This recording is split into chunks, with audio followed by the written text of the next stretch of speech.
I believe that anyone with knowledge and experience can help someone else. You have a skill, let's turn this into an online business. Joe Quinn, the coach who helps people monetize their skills.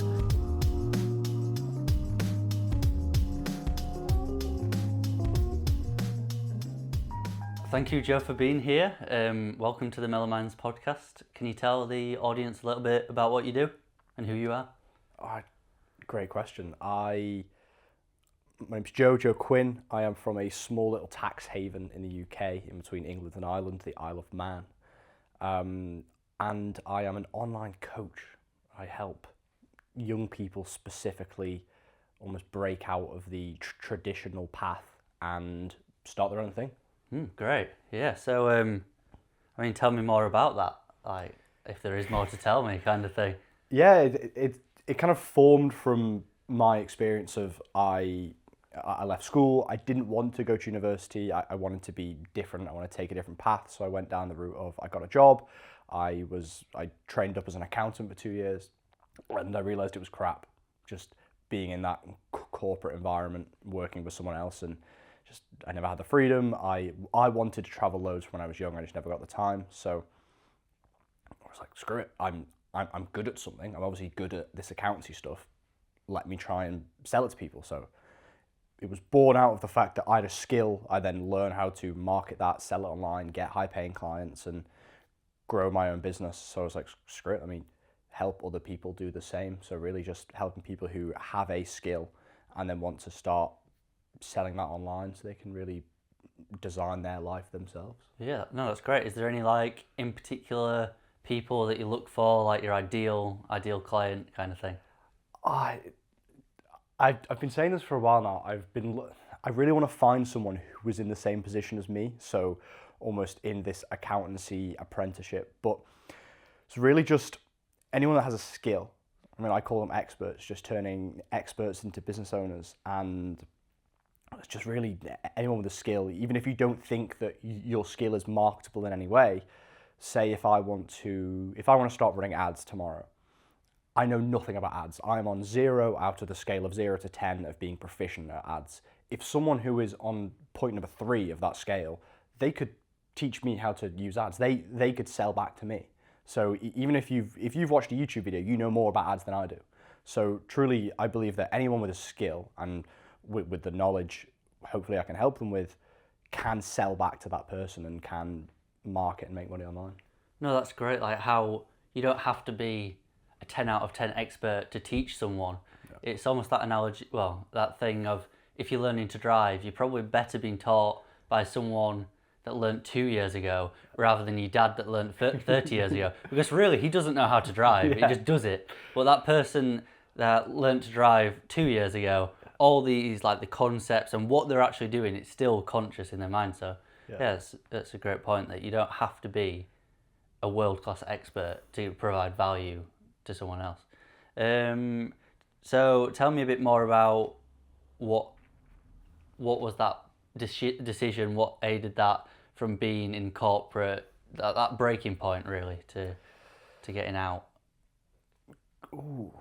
It really came from, when I left school and I thought everyone else that I was there with was going to university, and I wanted to do something different. Not out of just, I want to be different, not out of just wanting to be a pain, but I just didn't really see the value. I know we've spoken about this, didn't really see the value in going to university. Yeah. I thought it's not really worth a degree is not really worth the paper it's printed on, because everyone in the country has one, and everyone in the country has a degree in something which they're not going to work in.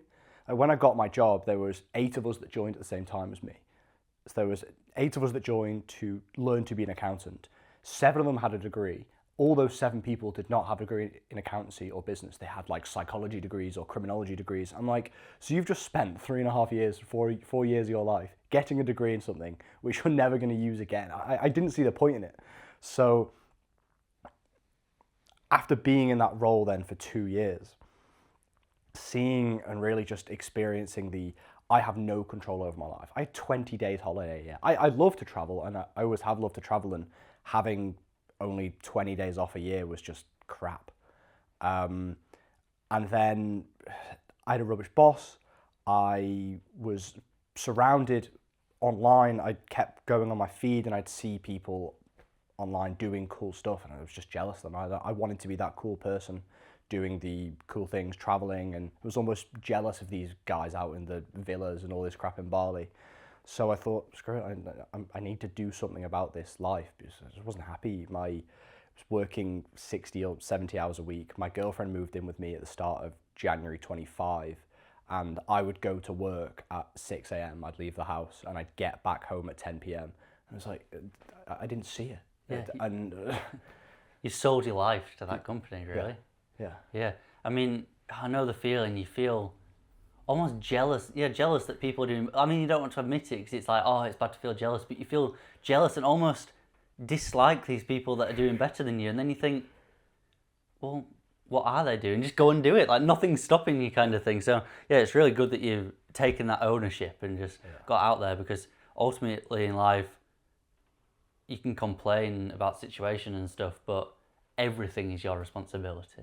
Like, no one's going to come and tell you, like, push you. You just got to do it yourself, take ownership. So yeah, that's really good. So what was the first business that you did? So you left the corporate stuff. Then what happened? Yeah, so I left I hadn't even left at this point. I left my job in June of 25, and it was around January time of 25 where I decided, right, I need to do something about this. So I looked, as I said, what is a skill I have? I was like, cool, I'm good at accounting and I understand finance and cash and all that stuff. Let me try and sell that to people in the online market. I was like, cool, I can sell this. I have a good product. So I went out and I was DMing all these influencers and all these guys online saying, you don't know how accounting works, let me do it for you. And I was just getting ignored every week.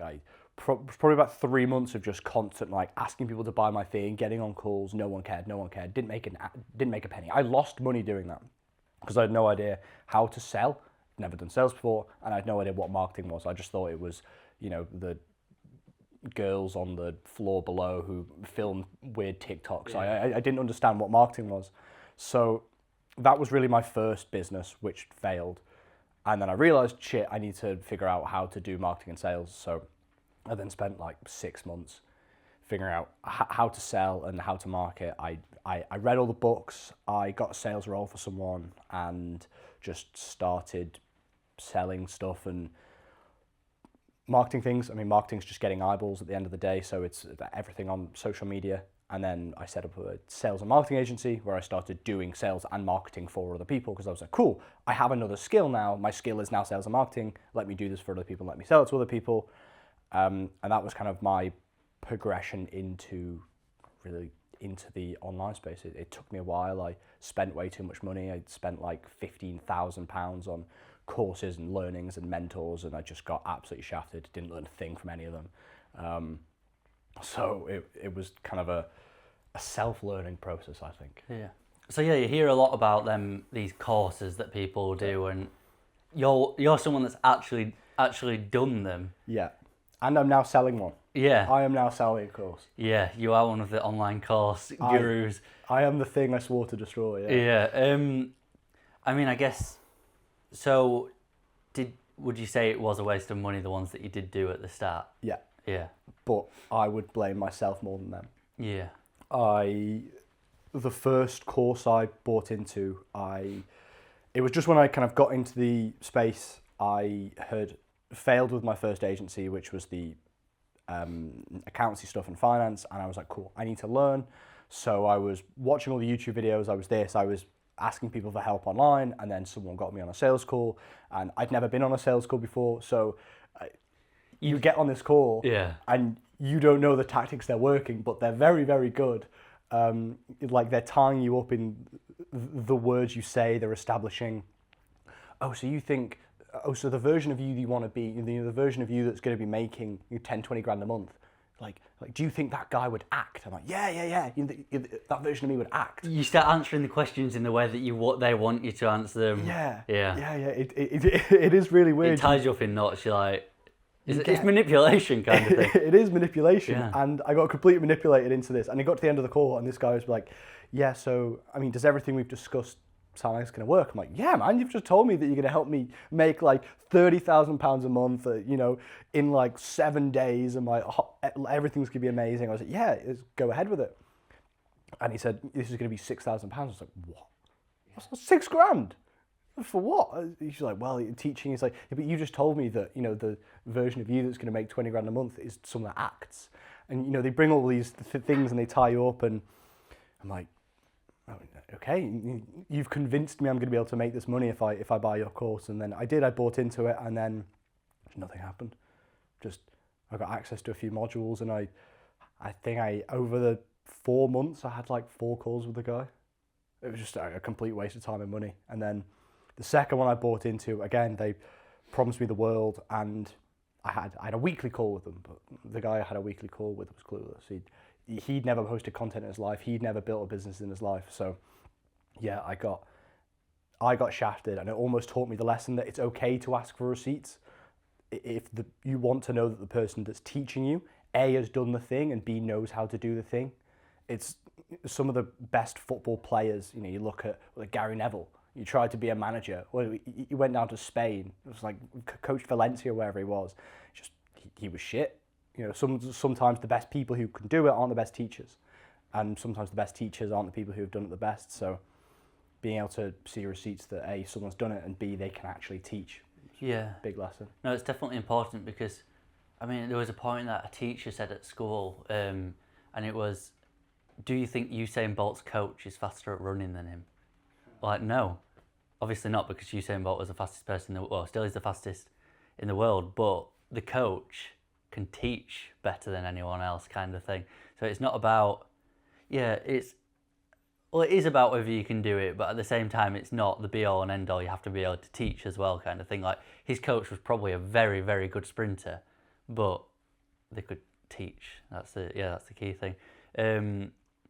So yeah, after you did them, was it the courses that you think were not good, or were you making the most out of the courses? I don't know. If you actually went and consumed everything in these courses and got as much value out of them as there is, do you think they would have been worth it then, or do you think they're still just? I think the easiest way to tie this is just going back to almost the university and job debate. If I went to university for 3 years to learn accounting, or if I went to get a job for 3 years to do accounting, who's going to be the better accountant? Who would you rather hire? Someone with 3 years of book experience or 3 years of doing experience? I think if I would have consumed all those modules, cool, but I'm sure I could get that information on YouTube anyway.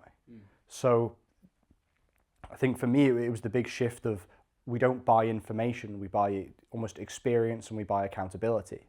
So if I did consume all that knowledge, cool, I'd be a smarter guy, but it doesn't mean that I could do sales any better. I still have to get on a call and get experience. Doesn't mean I can market any better. Like, I can learn the textbook, but I didn't get good at anything just by consuming the courses.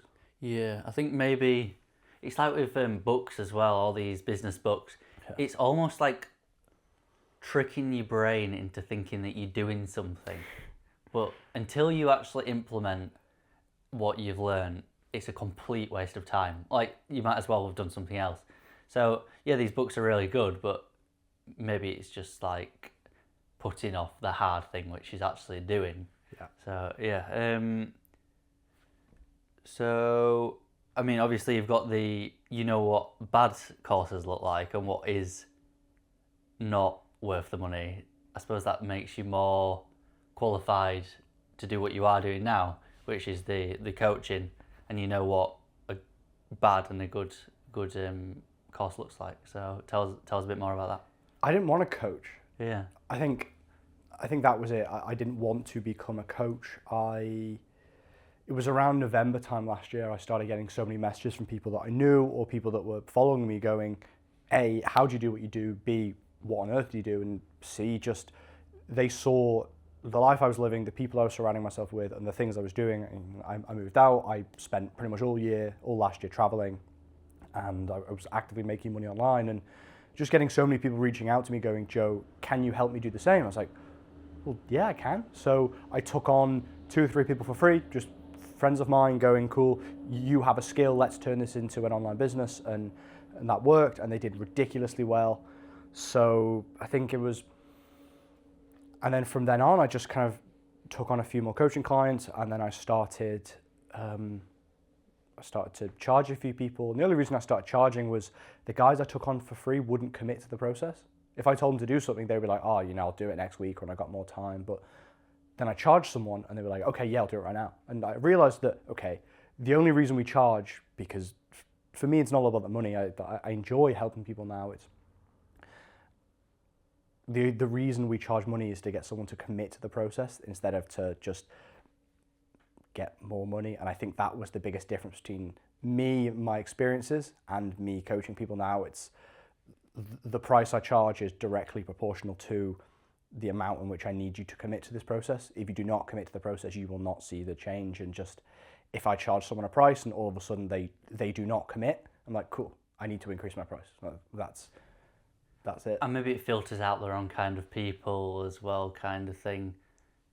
I mean, they always say about like the high ticket client just says yes, where's the invoice, and the low ones like asking you all these details or giving you all these problems. So yeah, maybe it qualifies people if they can do that. So what is it that you're building now then, kind of thing, with this coaching business? Like, what's the structure? How do you provide value? I really want to get to the point where someone leaves school or leaves university and goes, I'm either going to be helped by Joe, I'm either going to take this second path in life, or I'm going to take the original path. Like, that is my vision, in the way that I truly believe that anyone with a skill or anyone that is good at something, or with the belief that they can build their own business and can take it there. So to me, the structure is not, I'm not going to sit there and go consume this module, consume this, that. It's people have unlimited access to me and my team and the guys around me, so they can put out the content they need, because they need to get eyeballs. Like, if you want to sell a thing online, you need eyeballs for your thing. You then need to learn how to convert those eyeballs into sales calls. Cool. Well, we will help you convert those eyeballs in the way of how do you say certain things, how do you manipulate people in your content. At the end of the day, we need to manipulate people to raise their hand going, Joe, please help me because you're amazing. And then cool, when we have those eyeballs on sales calls, how do we turn those into paying clients? And then how do we make those paying clients the most money? Like, results are the sole thing which drives business forwards. Like, I took one of my clients from making £0. His name was Jack. He just quit his job. He was good at videography, to I think he did like $40,000 in the last 3 days.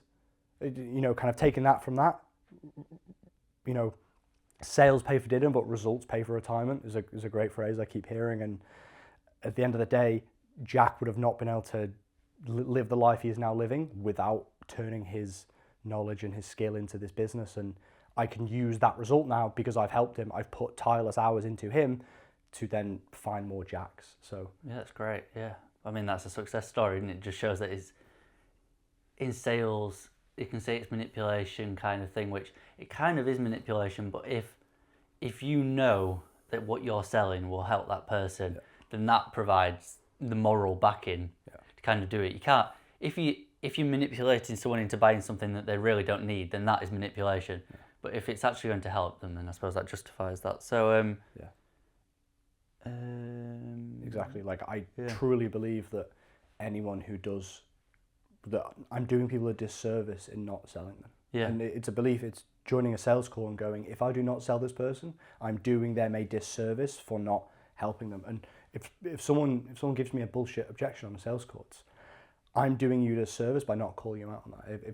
If one of my clients says, oh, Joe, I'm a bit tired today, I've not done this work, it's, well, I'm doing you a disservice of not calling you a dick here and not telling you to do more. So that's what they're paying you to do. Yeah, exactly. Yeah, no, that's great.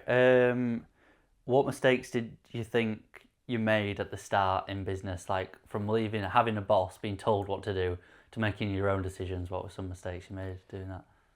Hiring people too early and spending too much money. Hiring people and having a team is such a dopamine hit. We all want to hire an editor, or we all want someone underneath us just for this dopamine hit of, look at me, I'm cool, I have a team. So quite early on, I hired a CSM, which is a client success manager. I hired an editor. I hired a copywriter. I hired a website builder. I think at one point I had a team of 5 people, and I had 2 DM setters. So I had 2 people on the sales team. So I had a team of 6, and we've been in business for like 2 months. It was just stupid. We didn't have the money coming in to almost sustain that. It just didn't become profitable. So hiring early, so almost having to learn to, we have to do the unscalable until it is unscalable. Like, it is unscalable to do all the work of an editor, a copywriter, a CSM myself, but just have to do it. And the second one is just spending money. Like, when money started coming in, I wasn't buying a flashy car or a watch. I was more, let me buy the newest software, let me pay for the newest this, let me pay for the newest that. And I was reinvesting in the business in the wrong way. And at that point, I just needed to stack cash, and I just needed to build up and post content. That's all I need to do. Just need more eyeballs. What you say about spending money in business, I know like exactly the feeling. Like, everything I have earned goes back into this equipment, and like that business account just stays at the same amount, and none goes into my personal account at the moment.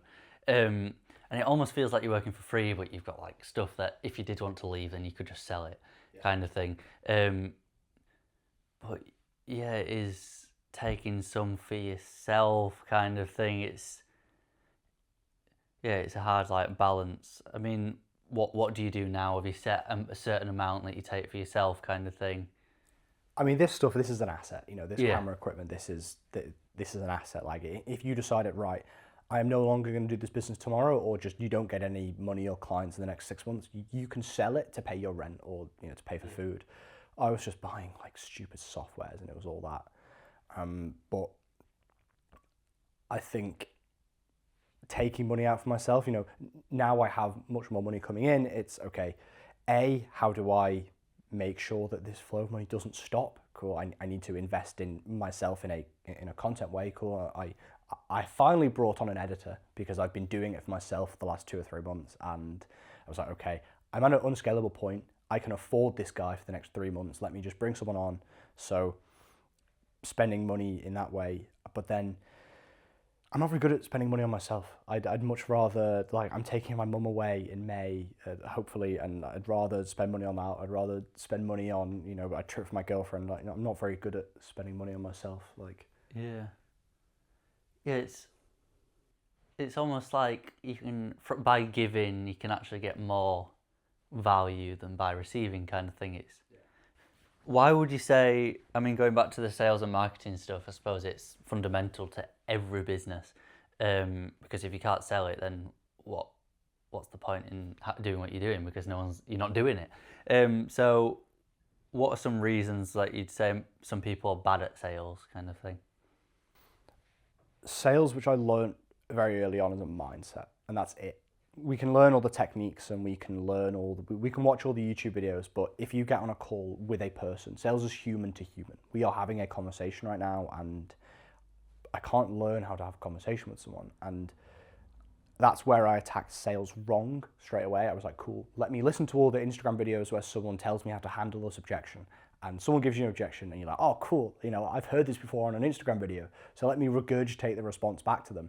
And then someone hears that, and they give you a response which you didn't expect. It's off script, and you shit yourself. You're like, oh, crap, I don't know what to do now. So seeing sales as a conversation and going in with a mindset of, if I truly trust and love the product in which I'm pushing towards them, then I'm doing them a disservice to not put this product in front of them. Like, if they give you an objection, or they give you something that is just them going, that an objection is value or it's price. Either they don't see the value in the thing which you are trying to sell them, or they can't afford it. And if they give you an objection about, oh, it's not the right time, cool.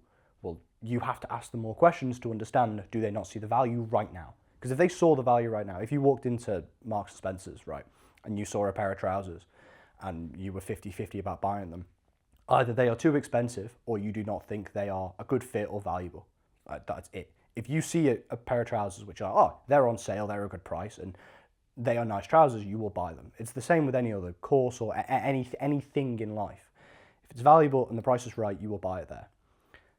And if those two things aren't set, then there is a fear or an objection which we must handle, or we must discuss with the person to understand what is this and how can we overcome it? So taking that mindset of sales, I don't script anything in my sales calls. I see it as a conversation, and it's just another human being. It's just Yeah. No, yeah, that's great, because I mean, people say like business to business and stuff, and it's person to everything is person to person. Yeah. A business isn't a thing. A business is made up of people. Yeah. So yeah. Would you say that you need to be extroverted to sell, or do you think? good question. Being extroverted to sell, I am on the more extroverted side, so I've found sales easier. It's a lot of hard conversations, and that is a skill which you can teach yourself.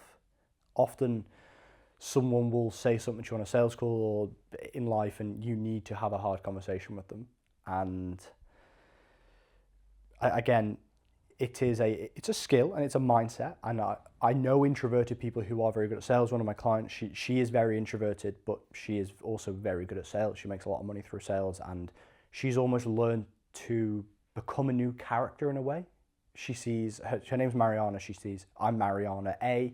When I get on a sales call, I'm Mariana B. And Mariana B is the type of person who asks people hard questions, and she is more extroverted. So she's been able to handle that herself in just being, okay, associating a different type of person, a different version of her gets on those calls. No, great, yeah. Almost you off calls and you on calls, you can almost put yourself into a different personality. You are a different person almost, a different identity. Yeah. What would you say some people's like mindset blocks are around selling? Selling's hard. Yeah. It's a difficult. It's sticky. We think when we think of sales and when we think of selling right now, the image we probably have in our head is that weird, slightly overweight, short guy at the car salesman shop that we're going to walk on the whatever they call them, the floors at the car shop, and this guy's going to come over to us. He's going to pressure us into buying the big expensive Ferrari. He's going to be a pain. He's going to be sleazy. He's going to use all these tactics, and I think that is the initial block, that we often view ourselves as that person when we are doing sales. So it's going around that mindset of you are a leader, and a leader believes things, and a leader knows things, and a leader stands by their beliefs. And if you are on a sales call and you being the leader, someone comes to you and goes, I am thinking about, they don't really see the value, or they don't want to change their life. If they've got on that call, most of the time in B2C sales or B2B, they've got on that call for a reason, and we are just in a position to help them get close to that buying decision. And the mindset block is just all around, we are there to help them. This is why sometimes commission sales reps struggle, because they're just there to make money. They're not there to help the person, so they have to use these sleazy tactics. But when you're there purely to help someone, it becomes so easy. Like, I've been on both sides of the coin. I've been in a sales role trying to make money, and I've been in a sales role trying to help people. It's just so much easier when you're trying to help someone, because you see them as a mate. You believe in it. You believe in it, exactly that, and you see them as a mate, and it's just so much easier. And something someone that you're going to work with as well. Yeah. So it's what do you think are some things that people must unlearn to make money online? Things people must unlearn to make money online. I think the main thing is this mindset from school. I think it's our fault in the UK, and I think it's our fault from school that we get embarrassed about things. And there was a great quote, I can't remember exactly, but to summarize it, it was along the lines of your success is directly proportional to your ability to do embarrassing things and get embarrassed and not stop doing them. I think I've changed business like 4 or 5 times. I've posted rubbish content, I've posted better content, I've posted crap, I've made myself out to be a tit. I've joined a sales call, I've felt embarrassed and I've ended it, and I've felt embarrassed in all these times. I've spoke to my friends, I've gotten crap, I've gone home to the Isle of Man and people have given me crap, and I just wasn't embarrassed. I took this frame of, you know what, you're not in a position I want to be in, so you can bugger off. So yeah, exactly. It's this thing we learn from school that we don't want to make a joke, we don't want to speak up, we don't want to put our hand up because someone's gonna give us crap. But the biggest thing I've had to unlearn is just giving a shit what other people think. Yeah, I think if I completely resonate with that. Like when people people can make fun of you all they want, but if they're not on the path that you want to be or the person that you want to be, then I'm almost like glad that they think it's weird that what I'm doing, because I want it to be different to them, because I want to be different to them. I don't want to be like them. So if they think, oh, like I really resonate with what you're doing, you're not the person I want to resonate with anyway. So I really don't care. Like, I'm doing this podcast. People can go, what the hell is he doing trying to make a podcast? Like, everyone's trying to make a podcast. Like, yeah, but you work a 9 to 5, and like, I really don't care what you think, kind of thing. Exactly. And I mean, you strike me as a person that wants a different life. You want an extraordinary life. And to have extraordinary things, you need to do things which are extra than the ordinary. It's in the word. Exactly, yeah. If you want an ordinary life, well, cool, do ordinary things. But if you want an extraordinary life, then do an extraordinary thing like this. So great clip. Yeah. No. But you're in the right place, Yeah. and you're doing the right thing, and it's a really important thing to remember that if you want an ordinary life, you will. If you don't want an ordinary life, you can't get there by doing ordinary things. Yeah. No. Yeah. That's such a great point. It's literally in the word. Yeah. Yeah. What do you think makes a person coachable? Ooh. Makes a person coachable. Is there anyone that comes in a call and you think, yeah, I just don't really want to work with you? Yeah, multiple. There's one guy who's pissing me off at the moment. Yeah. And he joins the call and he thinks he knows better. Yeah. And I had to, again, as the leader frame which I take, I had to remind him, which may be seen by people as shitty. I went, X name. I went, are you currently earning the money you want to be earning? No. What life do you want to be living? Oh, well, I want to be taking, my girlfriend away on these holidays, and I want to be, not have to worry about money. I'm like, okay.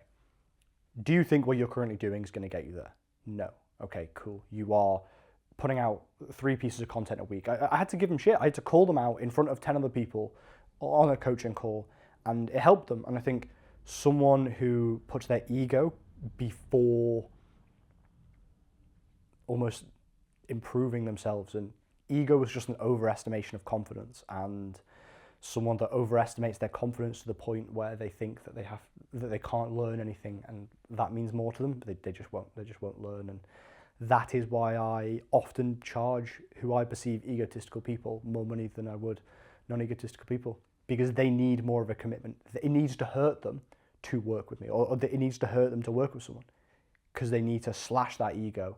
They need to put their balls on the line. They need to put their credit card down to be able to go to the next level. That's a great point. Yeah, ego. I mean, ego ultimately is people's identity, the identity that they hold, and if they how do I word this?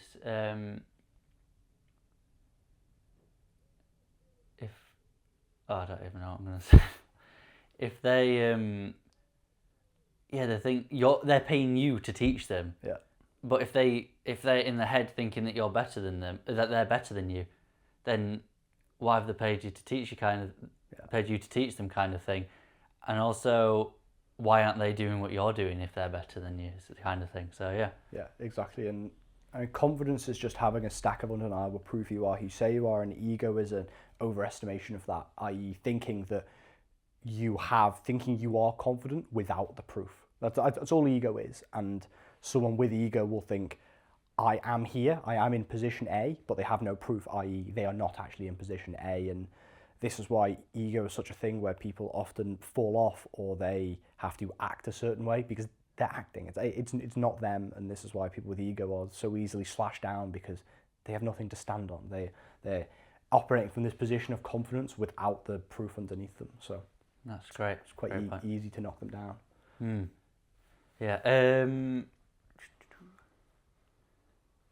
Would you say that everyone is qualified to be a coach, or are there some people that you think really they should stick to something else, or they'd be a great coach? What are some qualities that you think make someone a coach?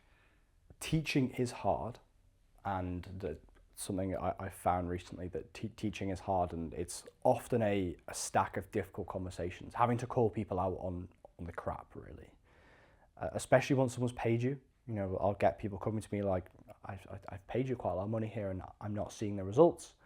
And sometimes my initial reaction to that is to just go, have a go at them and all this, and to get defensive in myself because I feel bad because they've paid me and they're not seeing the results. But at the end of the day, they have paid me, so I'm there to help them. And I believe that anyone with knowledge and experience can help someone else. That's almost the philosophy of what I said before about the scale of people on ads. But at the same time, it's just a lot of compassion and it's a lot of understanding. And I've seen crap coaches. I've seen people, as almost the football analogy before, that you can be good at football, or you may be a decent sprinter, but that doesn't make you the best sprint coach. And I think a teacher must be constantly learning, and that's what a lot of people will get wrong. They will think, I want to be a coach, cool, I've done the thing, I've made 10 grand a month, whatever, I will now teach people how to do it. But the issue is they then stop learning there, and then the industry evolves, or the market evolves, or the way in which people do things evolve, and they get stuck in that position. I think that's one of the issues with university, that, okay, cool, you got your degree 40 years ago, it does not, by definition, mean you are qualified to teach that today. And I think that is what leads people into being poor coaches. So the quality of a good coach is really someone who is continuously learning, who has done the thing, who has got the stripes, and is compassionate in the way to be able to help people, but help people with often hard conversations. That's great. You've been posting a lot of personal brand content, as we discussed off the podcast earlier. But I mean, tell me more about that. Like, when did you start doing that? Like, how did you get through the blocks, the embarrassment kind of thing? It is a bit embarrassing at the start, but you've got to push through that kind of thing. So yeah, just tell me more about this content that you've been doing. Yeah, putting out content's embarrassing. It's embarrassing now. I was trying to fall asleep last night and I was thinking about one of the videos I posted yesterday, and it keeps you up at night sometimes. But it's been good. It's been a great journey. The first post I put out got 70 shares. And it got like 3,000 views and 70 shares, which tells me that there are 70 people that are following me, sharing it around with all their friends and taking the mick. And that was hard. To see that and going, all my mates or people I know are taking the mick, was difficult. And then I just had to ask myself that question, what means more to me? My ambition, my goals, where I want to be, or my need to belong with those people? And it was purely my ambition meant more. So that was the main, almost mental frame that's helped me continuously put out content. But yeah, it's been a difficult mentally journey. Doing content itself is easy. You just kind of like, the easiest thing I'd say is just to start. Like, even if you just set up your phone in front of you and talk about your favorite book for 5 minutes, cool. You've put out a video, you've got over the block, done, boom. And then it just gets to the point where, cool, I want to get better now, I want to get more views, I want to get more eyeballs on myself, and that's when it gets a bit more difficult. Yeah, I mean, I resonate with that point that you made about shares. I did a video and it got like 30 likes and 90 shares, and I was like, Yeah, a lot of people have shared this, but the thing is, they might be making fun of me or whatever, but them 90 people might have seen that video that might not have seen that video. Yeah. So they're just helping me with, like, it's just free advertising. The so like, video, I really don't care. Like, you keep making fun of me kind of thing. Yeah.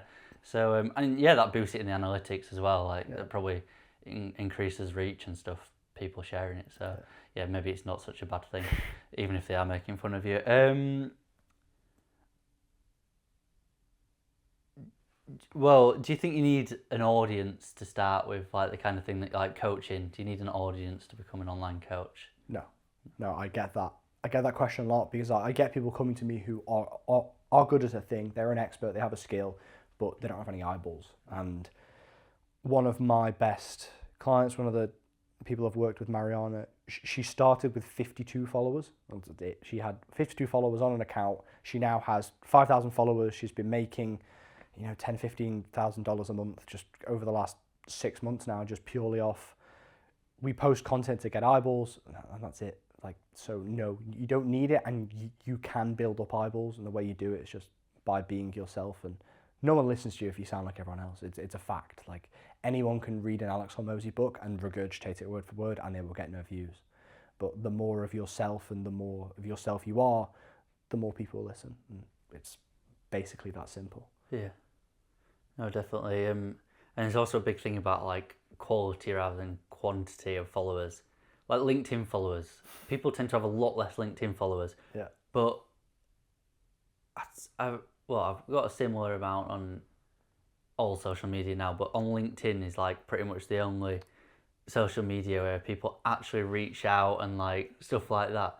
Like you don't get that on Instagram because everyone on it, it's forced shown to you on Instagram, but on LinkedIn it's a lot more of a following feed. So I mean, I've seen you've been posting on LinkedIn as well. Do you just post the same kind of stuff that you post on everything? Do you post on Instagram? I mean, on TikTok, or is it just Instagram? No, I don't use TikTok. Yeah, fair enough. YouTube, which is very good. YouTube's made me a lot of money because people spend more time with you. So YouTube's been good, and I've had new people come from YouTube. But no, I agree. LinkedIn is a much higher quality. Yeah, and then TikTok is the pinnacle of like a bad audience. You'll just get haters. Yeah. I don't touch that. And then, you don't really want your customer to be doom scrolling on TikTok. Like that's not really the best. The person that you want to work with, they're just like probably just can't be helped at that point. But what are some mistakes you think people make when they're getting started with growing their personal brand, if there are any? I think there's no mistake in just putting a video out there, but the biggest mistake will be perfectionism.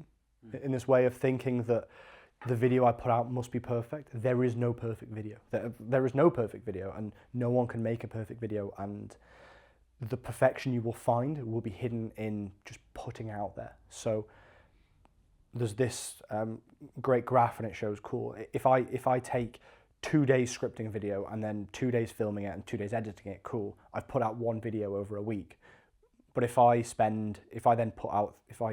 instead put 3 videos out in a week, okay, they may be lower quality. They may get less views in total. However, I've learned from something. Okay, maybe the hook on the first one was good, but the retention on the second one was crap, and I got no likes on the third one. Cool. I know that if I make a video like this again, the engagement will be crap. I know that if I make a video like this, the retention is bad. I've learned 3 lessons over those 3 videos. So I'd always say, get them out.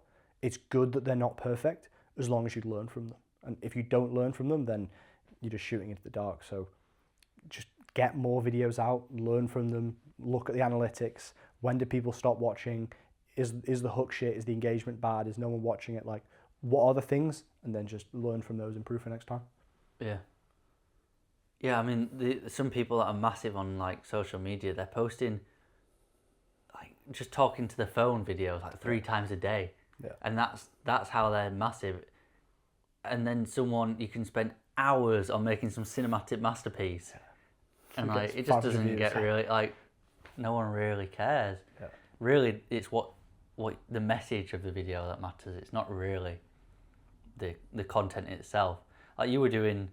No, I actually really did like the wide angle videos that you were doing, but ultimately you were just talking to the camera, and it was the value that you were providing, the message, more than any form of like sound design or cinematography. That was the main thing.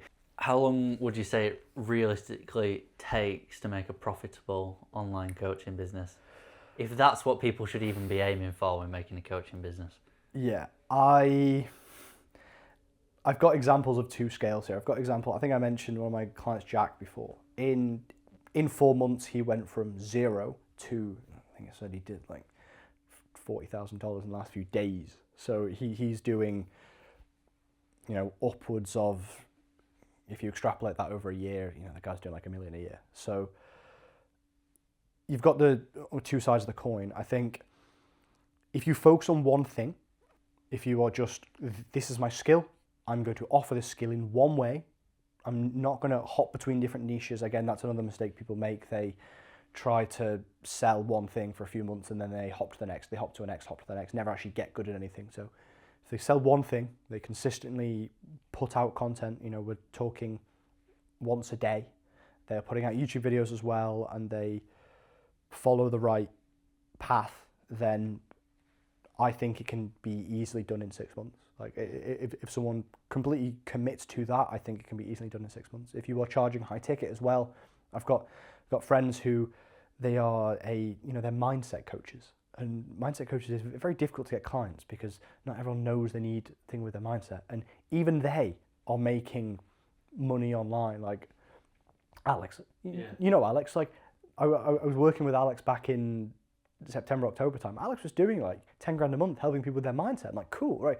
If Alex can do it, help with mindset, anyone can do it, helping with any skill. So I think it's very easy, it's very doable, it's just hard. It's really hard work. And again, if you want an extraordinary life, you have to do extra than ordinary things. Yeah.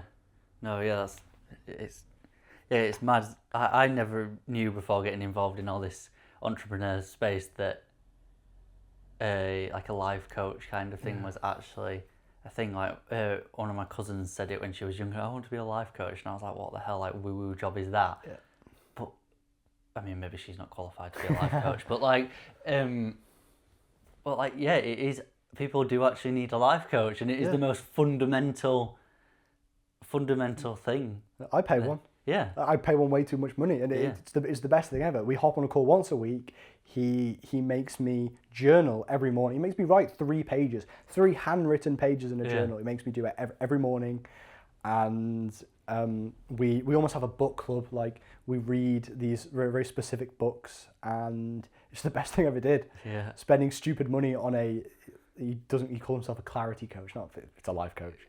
Yeah. But no, it also showed me that if you are good at literally anything, you have any skill, screw it. Someone wants that skill that you've got, so I probably need a life coach, to be honest. But like, would you say that like changing the space that you're in from corporate to, you know, that pathless path, doing your own thing, would you say that changed your relationships with people? Was there some people that you had to just like kind of sack off in life, or what's kind of your thoughts on that? Yeah, good question. I went through a period where I had no friends that I met up with, and it was shit. And I had to, because again, there were a list of people who just, if I have a goal in life, right, if I want to treat my family in a certain way, I really want kids, I want to get married young, and I really want kids young, and if that's a dream of mine, and I have a mate in the way of that dream, well, screw them. Like, they are actively stood in the way of the life I want. So it's difficult, and it's a difficult frame, because it may be like, you may have been friends with them forever, but at the end of the day, if you have this dream, and you have this dream for your family, and you have this dream for the people around you, well, they stood in the way of it. So as hard as it may have been, I didn't cut contact and message them and be like, you are a dick, we're not friends anymore. Just some people just didn't come with me, and my relationships have changed a lot. I think it was quite difficult with my partner, my girlfriend, because she wasn't expecting me to start putting out Instagram content. Like, she works a 9 to 5. She has friends. All them see my videos. She gets crap in work sometimes.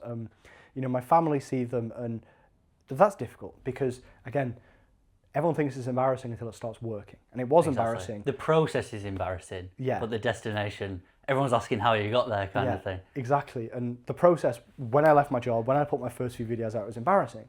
But when I started seeing silly numbers of money coming off the back of it, which I didn't even think was possible myself, all of a sudden it's like, oh, I went back for Christmas and I had family members coming up to me. It's like, I'm so proud of you. I'm like, what? We haven't spoken in a year. And I know you've been giving me crap for the last year, but you're proud of me now. Yeah. Like, oh, bugger off. Yeah. So. Yeah, and then it's just that. It's just a copy and paste path that happens to everyone in this space. Oh, it's embarrassing when you're doing it. Then when you get there, everyone's like, "Oh, how did you get there?" And he was like, "The way that you were making fun of me." That's how I got there. What would you say some realistic numbers are in online coaching? Now this is sometimes hard because I could potentially be in an echo chamber of success. The people around me are very successful, and I have people around me who are doing multiple 6 figures a month, and I have people around me who are doing kind of low 5 figures and kind of also doing 4 or 5 grand a month. And I think everyone's happy, and the number wise, i.e. how much money you earn, is directly correlated between how much money you want to earn. And real numbers of success in a financial point of view is just truly down to what you're willing to put into it. Like, are you willing to put the hours in, and are you willing to look stupid consistently for the next 6 months to a year to multiple years? Are you willing to look stupid? If you are, then cool. You can get to whatever number you want to, and it just comes down to inputs and quality of inputs. But realistic numbers, I mean, I didn't make a penny. I didn't make a profitable penny in my first 12 months. I'd spent 15 grand on courses. Like I was in the red. But then over the last 6 months, we kind of grew our agency to a consistent 5 figures a month, and it's been nice. It's been really nice, and seeing, do we want to grow profitably from there, or do we want to grow impact wise from there? Because if we wanted to, we could pump out a bunch more ads, we can get a bunch more people in, and we could make a bunch more money. We could increase our prices, or we could pump a bunch more ads unprofitably, hire more team members to impact more lives and get people more on board. And to me, I'm more about impact. So I think some potential numbers, I don't know. I've seen so many different cases. I've seen people get to this hailed figure of 10K a month. I've seen them do it in 2 months, 6 months, 12 months. It's all about inputs and commitment. Yeah, and maybe by the impact that you're talking about, maybe that's building a stronger foundation for you to, grow massively in maybe a year's time. It's delaying that gratification. Yeah. But maybe if you were to just, your only focus was on growth, then that's a weak foundation for you to grow on. And it could just all come, crashing down. I'm not saying it would, but I think it's good that you're focusing on building that foundation. Yeah, the foundation's important. I see a number of people who come into the space, they learn to be an appointment setter or whatever, and they do it for 2 months and they make like 2 grand, and all of a sudden they go, cool, I can't be bothered to be an appointment setter anymore. Let me be an appointment setter coach because that's more profitable. And that's the issue with the market. You have those people who have no idea what they're actually doing. They're not good at coaches, and they don't have the receipts of doing the thing. And they're now the ones that are teaching. So having a foundation of, cool, I've been doing this for a while now. I have a foundation of actually working in a team from working a corporate job. I know how big businesses work and exist. So I can kind of build that from a bit more of a stronger foundation. Yeah, that's great. Yeah. It's almost some people got rich, like these people that you see, these gurus in Dubai driving a Lamborghini. They got rich through selling a course. They didn't get rich through doing the thing that they're selling, kind of thing. So yeah, it's really doing your research, finding if that person is actually qualified to teach. Yeah. What would you say one of your lowest points in business was? Good question. It was probably September time, 25. I was sat there. Literally, I was in Barcelona. I'd been traveling for the previous 3 months since I quit my job. A few months since I quit my job, and I was there, and I was in Barcelona, and awesome place. I'm in a party hostel in Barcelona, and I had £12 to my name. And I couldn't book a flight home. I had to ring my friend Adam Hurst. I don't know if you know. Yeah. I had to ring Adam to send me 200 quid so I could book a flight home. I had no money, and it was. I'd left my job. I bought all the courses. I tried to build this business, and we had a team on the outside. Everyone was messaging me, and be like, "Joe, you're the fucking guy. You have a team. You've got money coming in." We had 14 or 15 clients. I just had no money. It was just. We weren't profitable, and at that point I was actually going crap. I really wanted to move to Manchester, but I had no money, and I was looking at myself do I need to get a job? I remember going home and having to get my mum to pick me up from the airport, and having to get her to buy me my food for the week because I had no money, and just really thinking shit. Yeah, I'm in a similar situation now. Yeah. I'm like, do I just need to get a few I don't know, 1 day a week just to just stick at it. That day a week could earn you so much more in the long term. You just gotta stick at it. Yeah, and my biggest issue of that was I started operating from this place of necessity. So I get on a sales call and I think, if I don't close this sales call, I'm screwed. I'm absolutely screwed. And I was I got on a sales call. I was operating from a place of desperation. I wouldn't close. I was getting upset, actively upset, because I wasn't making any more money and I needed to, and I was just burning through leads and burning through sales calls until a good friend of mine now, his name's Seth, he turned to me, he gave me this false sense of you're going to be a millionaire in the next 3 months. He was like, Joe, you know, you've got the biggest business. He just hyped me up for like an hour, telling me that we're on the right path and there's money coming in. Or he basically just lied to me and told me that everything's going to be okay. And then I got on a sales call the next day, and that was kind of the biggest amount I made. I think I closed like £6,000 for myself in 45 minutes. And it just came from this mental frame of not having desperation and Abundance mindset. mindset. It applies to so many things in life. Yeah.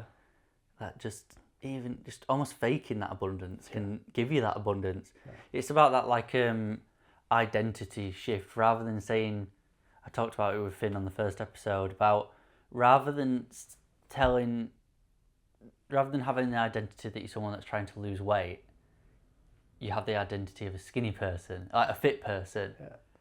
And then it's so much easier to be that person. Or if rather than being someone that's quitting smoking, you be someone that doesn't smoke. So if someone offers you a cigarette or whatever, and you go, oh, I'm trying to quit, and they're like, oh, go on, it's fine. But you just say, I don't smoke, and then they're like, all right. Yeah. It's so much easier to be the person that you tell yourself you are, rather than the person that you're trying to be. Exactly, and it's hard, but probably the best thing I've done is it's all about being the person, being the successful version of me, who then does the things which that successful person does, and which gets the results at the end. Instead of going, when I'm making 10 grand a month, I will start getting up earlier, journaling, I will start having the right habits, so I'll be the person. It's no, be the successful version of Joe who does these things, and you'll get there. And it's that shift, be, don't become. Oh yeah, definitely. What would you say your relationship with risk is? Because you've taken quite the risks, but this is a great question. I've taken a lot of risk in the last 18 months of my life. I think the first risk I took was joining BTB, joining this network group we're both part of, and I think that was the first big risk I took. And my issue now is, I think I have an addiction to risk. I had an opportunity come to me a few weeks ago, which would have taken away all the risk in my life. It was basically, it was coaching for someone else's program, and they would have been giving me a lot of money a month, and I'd be doing the exact same thing I am now with a fixed income instead of a variable income. Basically going, they are going to pay me basically what I'm being paid right now for doing what I'm doing, but I'm working for them instead of working for me. And I don't really care working under my name, but I have this addiction to risk that it's a no-brainer offer. I speak to my mum and I go, I was earning 2 grand a month at my corporate job, and I'm now being offered 15, 20 plus commissions and bonuses, and I'm thinking of saying no to it. She's like, are you an idiot? Are you actually an idiot that you're thinking of saying no to this money, this lifestyle? It's exactly what I'm doing. And I feel like I have this addiction to risk now, which it's either going to pay off or it's not. Risky. High risk, high reward kind of situation, hopefully. Yeah, high risk, high reward. And no, I love risk. And I knew from a very young age that if I wanted a different life, I would have to do different things. Yeah. I mean, maybe that, I see some opportunities where it's I could work, and you'd be getting more now, but in the long run, it's kind of like working for someone else. It's this is the line of income over time. But working for yourself, it's kind of even going into the negative, and then it's an exponential increase. I saw this Instagram post, and it was what was it? It was being an employee, and it was a slow increase. Being an investor, and it's a bit faster. Yeah. And then it was being an entrepreneur, and it dips right down into the negative. None of the others didn't start going the negative. Yeah. Right into the negative, and then this massive increase, this exponential growth, which everyone hopes for. And if you stick at it, ideally it should happen. Was there anything? Did you ever feel maybe at the start you thought it was going to be easier than it was going to be? Because I think definitely when I started, I'd seen Iman Gadzhi's YouTube. He was I'll just start a social media marketing agency. I'm all right, I'll just start a social media marketing agency. And that's what got me into all of this. And I definitely feel like I was given the illusion that it was going to be a lot easier than it was. So would you say you felt a similar way, or do you just stick at it and it all worked out kind of thing? Yeah, well, exactly. Like, I think when I started, I just thought, cool, I think that's why I paid for those courses. I had this impatience to success, and I thought, let me pay down my ignorance debt with money. And then that money went away. And I thought, cool, I'm going to make all this money in the next month and everything's going to be okay. And because we see other people do it, but we see other people do it and then we copy the way they've done it. But they've only made the success because they've done it in their own unique way. And the biggest lesson I got out of that is, okay, all the successful people I know, they've, in our current market, they've done different things. So to be successful and to be as successful as them, well, okay, I can't do the same thing as them because I will never be as successful. I can't be another version of Alex Hormozy. I have to be a version of me and build up a parallel sense of success. So it's using my unique set of experiences to help others in a way which nobody else can, and building my success up parallel to them instead of just being behind them the whole way. So my solution to that way of, well, I thought I was going to make money, I'll make money fast, is if you want to make big money and you want to make big money for a long time, like these successful people do, is you gotta do it in your own way. Yeah, definitely. You can't just these copy and paste like business models that just get completely oversaturated. Like Iman Gadzhi's selling this social media marketing agency thing. Maybe when he started, it was the thing. Because he'd not told 10 million people about the business model. But now it's completely oversaturated and you've got to bring your own unique take on it, kind of thing. Exactly. It's like the old phrase that with investing, that as soon as it hits the news, it's too late. Yeah, definitely. And as soon as, you've got to be doing what everyone else isn't doing, kind of thing. Yeah. Or else, And then I talked about another point about investing yesterday is the best performing accounts are those of dead people. because they're not listening to the news. Yeah, they're just like and another point that my dad said, that I don't know who originally said it, but we'll just say my dad said it. That money in investing moves from the impatient to the patient, and it's just about removing that emotion and thinking rationally. It applies to everything in life. Just thinking rationally about decisions rather than any emotions. Taking a step back. I mean, we both met through a network. What would you say is more important, network or skills? Network. Yeah. Skills you can learn.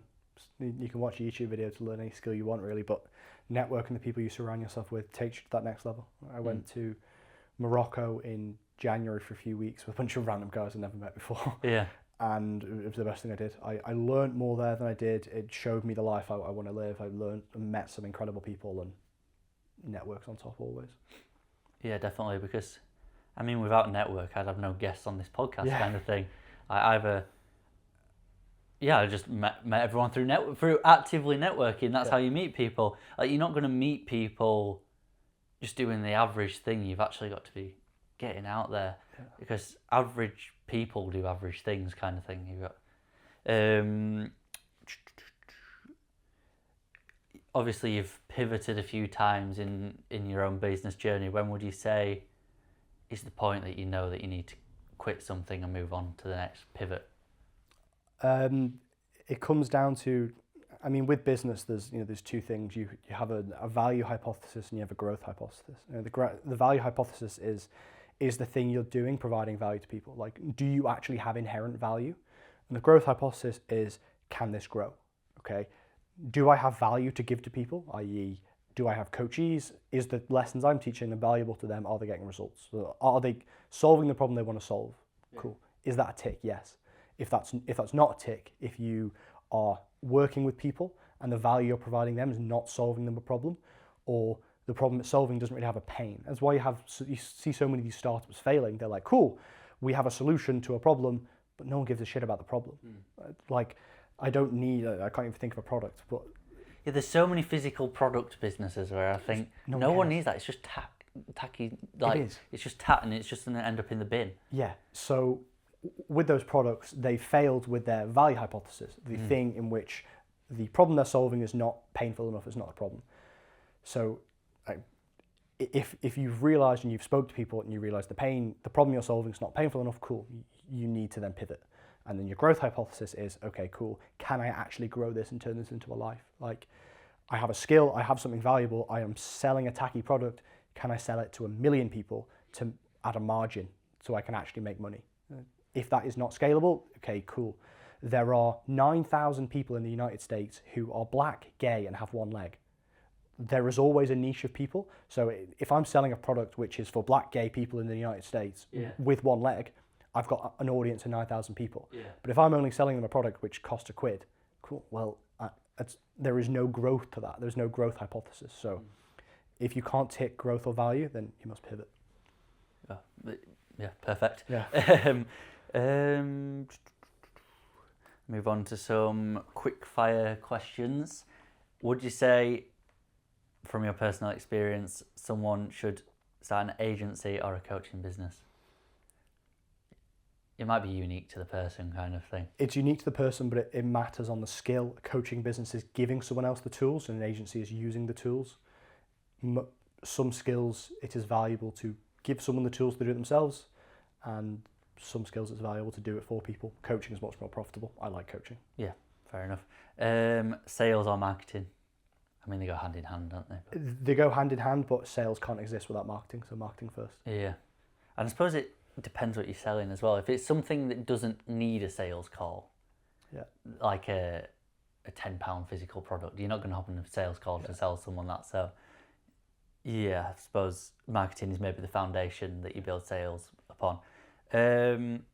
Would you say focus on building your audience first or your offer first? Audience. Yeah. Offer's just a transformation of A It's to just B. the next step of the funnel kind of thing. Like an offer is just current state to dream state. The offer is the vehicle to take someone from here to here. That's it. Offer's done. Made. Yeah. What's the hardest lesson you've learnt in business? To value the reason why you're doing it more than the money you will make. And that's it. Just if employees, friends, people, even clients, if they do not stand by the reason why you are in business, I'm in business for impact over money, then drop them. Yeah. What's one book that you'd say changed your perspective? Ooh. Or maybe we should broaden that to content in general, maybe a YouTube video or something. I read a lot of books, so it's definitely going to be a book. Yeah. I've got a few that have come to mind, but one that I've read recently, which is A Man's Search for Meaning by Viktor Frankl. It's a very small book. It's on his story of, he's an Auschwitz survivor, and it's on his story from when he was in Auschwitz, and he really frames just the true meaning of life and what that is, and how we can solve most of life's problems by just finding meaning in things we do. Great. Well, yeah, I suppose that'd be one that we can point people to, figure out an affiliate link or something like that. What's one belief that you think's holding people back? Perfectionism, that everything needs to be right, needs to look pretty before they do it. As I said before, truly the idea that if you get a repetition out there, it is better than no rep. Imperfect action will always beat perfect inaction. Like doing something not perfect so you can learn from it, get better next time, is always going to do better than just waiting until it's perfect. That's great. And then we'll get to our closing takeaway, unless there's any other points. I mean, is there anything that you think we should have talked about that we've not spoken about so far? No, I think a lot of changing, at the end of the day, I often must recognise that I'm in an echo chamber. Like I'm 21 years old, and the only people that I surround myself with are other successful people, or people who are trying to be successful in that. I'm surround myself with extraordinary people. So I often must remember that it's a big mindset shift to join that group of extraordinary people and just putting yourself out there. Yeah, definitely with who you surround yourself by changes your perspective so much. I was talking about in the last episode yesterday, at the gym, I'm probably one of the smallest people in the gym. There's massive muscle guys, and I mean, like, yeah, lower apart from the people on the treadmills, I'm like in the weights area. Yeah. I'm one of the smallest guys, but then I go and get some food from the supermarket afterwards, which is a lot more representative of the general population, and you realise, actually, I'm in pretty good shape. Yeah. Like, I don't need to worry. Like, it's fine. So yeah, it's so important just actually thinking about who you're surrounded by, and then comparing yourself to maybe people in the same situation rather than people that are 30 years ahead of you, kind of thing. It's so important. So we have a closing takeaway on this podcast where I like to make sure that the listener has one key, something that they will implement after the podcast. So what do you think the takeaway should be? I think the key theme needs to be that extraordinary people do extraordinary things, and if you want a life which is not ordinary, like if you're looking at your current life path now and going, if I continue along the path of things I'm currently doing, it will not get me to where I want to be, you have to recognise that you have to change those things, and you have to start doing more extraordinary more different things, like things that other people, your competition or others, may not do. Yeah, that's great. Yeah, it's about looking at that trajectory. Yeah. If you extrapolate the graph, you can see where you're going to end up. And if it's not, if you have like progress over time and you extrapolate that graph and it's not where you want to be, then you need to be adjusting the angle of this graph now. Yeah. Rather than that. Yeah. Well, that's great. Thank you for coming on the Mellor Minds podcast, and maybe we'll see you again soon. We'll see in the future. Hey. Once we'll see how it's grown for you. Thank you very much for having me. Thank you. No, thank you very much.